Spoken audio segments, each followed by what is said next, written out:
Speaking of Ange, Broski, I wasn't here last week as I was sick, as I mentioned, so I wasn't here to be able to gloat in not only his Europa win, but I've stuck by him all the way through. So I don't want to say I told you so, but I told you so.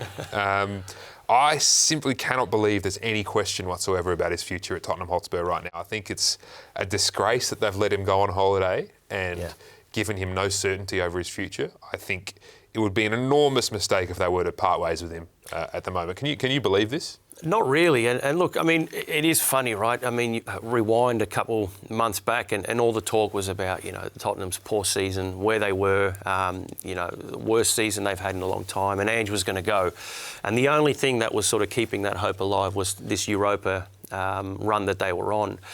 And it just felt like it was going to happen. Ange was going to get the sack at the end of the season. But then they go and do what he said he was going to do. And he delivers a trophy. And the fans, you see just the moment that it changed for them. They probably were all hoping that he was going to go as well. But just in what he's done for the club and for the fans, it is hard to think that they are going to sack him. I mean, the silence is deafening, right? I think the longer it goes, the more it allows people to possibly remember just how poor that the season itself actually was. But I think it's very harsh. I think he's done what he said he was going to do. He said he always wins things in his second season. He delivered. He got them a trophy. He got them into the Champions League. The players love him. The players love him. You can see that. They're holding. Why would you disrupt that? That's the thing I don't sort of. Because it's Tottenham.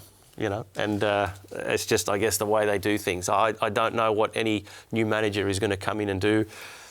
I think he deserves a chance to go to a Champions League and keep building this squad. They had so many injuries, so many difficulties throughout the year that he had to navigate, and he did it well enough to still win a trophy. Yeah. If they punt him, they'll regret it. Yeah. But he will land on his feet. Got no doubt about that. He'll find another big job somewhere else in Europe and continue to prove people wrong. Broski?